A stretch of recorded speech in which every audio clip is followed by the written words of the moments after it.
I go by the name Xolisa Bangani. I consider myself a social engineer because of my many involvements in community development. I started from the arts specifically, the creative arts, and then from then I emerge into what I'm currently doing right now, which is urban farming. So it's like everything that I'm doing is connected in a way that when I was doing art, it was all about community development. It was all about I'm still doing it anyway. It was all about beautifying my community, which is being shown negatively most of the time by the media, according to the narrative stories. So I've been aiming to paint a different picture about my community. And while I was doing it in art, I came to a point where art was no longer something tangible. For instance, I was more involved into poetry and music. It's something that people can hear, but they cannot touch it. And at some point, I came to a brick wall where I said to myself, without works is not enough. I needed to do something practical so I could back it up with my poetic vibes and all of that. Then gardening became this element. When I was introduced to it, it became broader than what I was expected. It became life in existence. And then I was like, okay, now the biggest social ill we're facing is no longer your teen pregnancy, is no longer the social ills that we're talking about in the communities, the drugs, the alcohol, and all of that, but lack of awareness when it comes to nature, when you are disconnected, as well as lack of awareness when it comes to resources that can channel people to grow consciously. For instance, lack of not having access into eco-friendly spaces, one of the most crucial parts, because I figured out that gardening can be used in many elements. Therapy, food production, sustainability. I can go on and over and over. So basically, I'm a social engineer trying to connect everything that is good in the community. But power, my power is gardening at the moment. Okay. Okay, Melissa. And how would you describe urban gardening before the pandemic, or how would you describe what you do at Ikhaya before the pandemic? So before the pandemic, my brother, as we are currently, we were busy as well before the kind of making gardening cool, trying to create awareness in the community, is trying to get people involved, especially young people, in spaces where gardening have been done, so that they can get a glimpse of how to use gardening to elevate themselves in anything that they could be doing.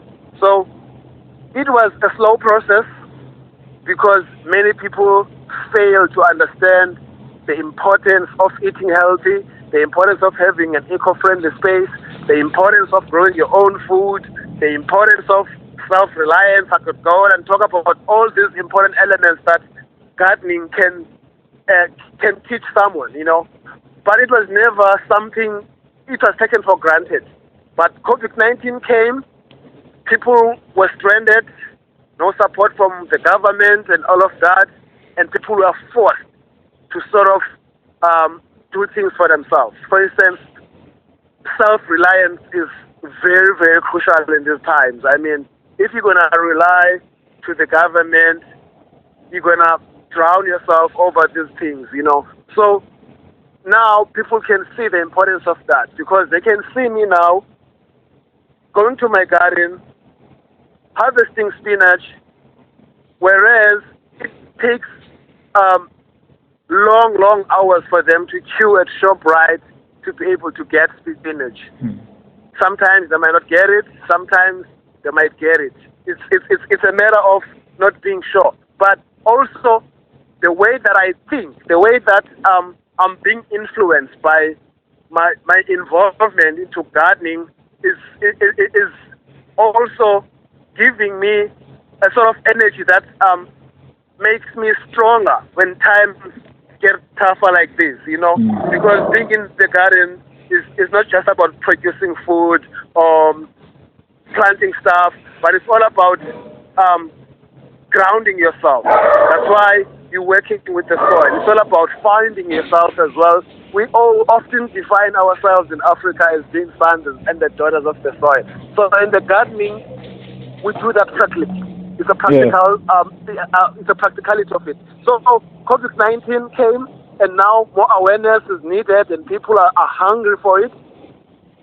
I would say the impact is, of course, COVID-19 is bad, but the impact it has done on us, it has some good effects on us, because now people can listen to what we say now.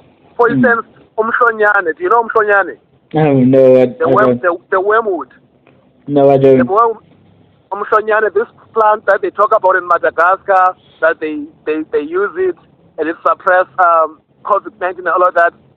People, bruh, have been going to the garden like crazy looking for this plant. Yeah. Before COVID-19, this plant has always been there. And this plant has always been active in terms of fever and flu, chest-related stuff. But nobody ever paid attention to it. But now it's like we have abandoned the indigenous knowledge when it comes to medicines that we can find from the soil. We often rely on Western medication, but COVID-19 is also giving us that mindset that we have to think back on how people used to sustain themselves when the Western medication was no longer working. You know what I'm saying? Yes, yes. Describe how the pandemic impacted on your gardening and how it impacted the community involved in what you do at Ikhaya. So Ikhaya Gardens is not just a garden. Yeah. As I said when I was introducing myself, it's also a space that is shining the light out of Site C, one of the most underdeveloped communities in Khayelitsha. Nobody's expecting anything good from Site C. So Ikhaya Gardens is painting a picture that Site C can do something positive about it. So it's a space that is also popular in terms of tourism. It's the most visited space also here in Khayelitsha.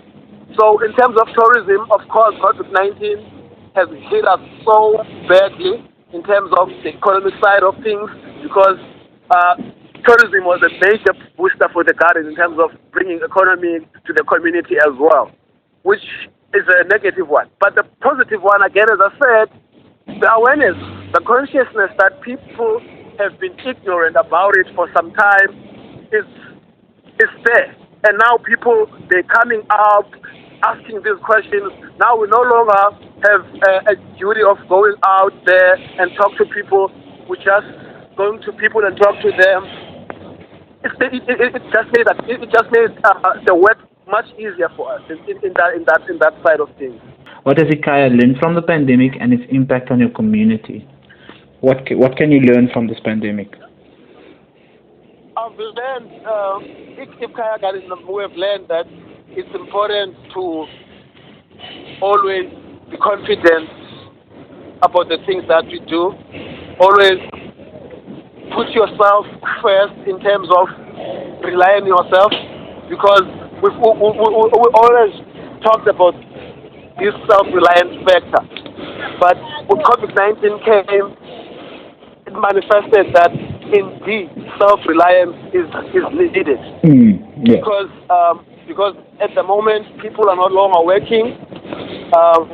Things have changed. It's like a big crisis, a big shift, and people are being forced to be on their own, And also it's sad in a way that South Africa has always South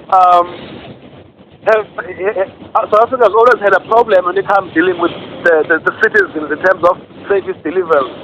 So we've learned that all those mistakes that were made in the past, when service delivery was no longer was an injustice to the most people, those things are coming back to haunt us now because COVID-19, we are so unprepared as the country, as the people.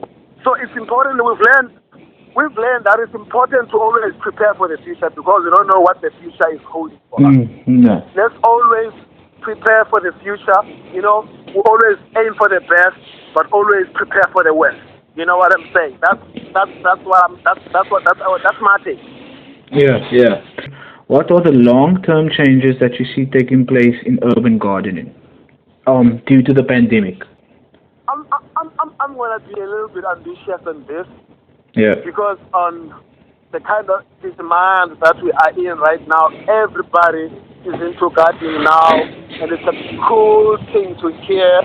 I don't know what the intentions are, but as long as people are finding it important to be in the garden, it's no longer that thing where you in the garden like you are the lowest kind.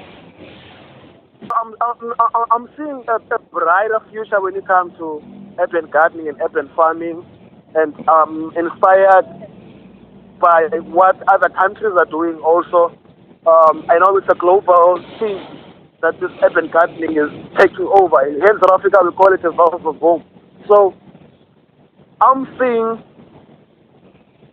a beautiful picture when you take a drone and you go out there and look on top of Khayelitsha, and all you see is green.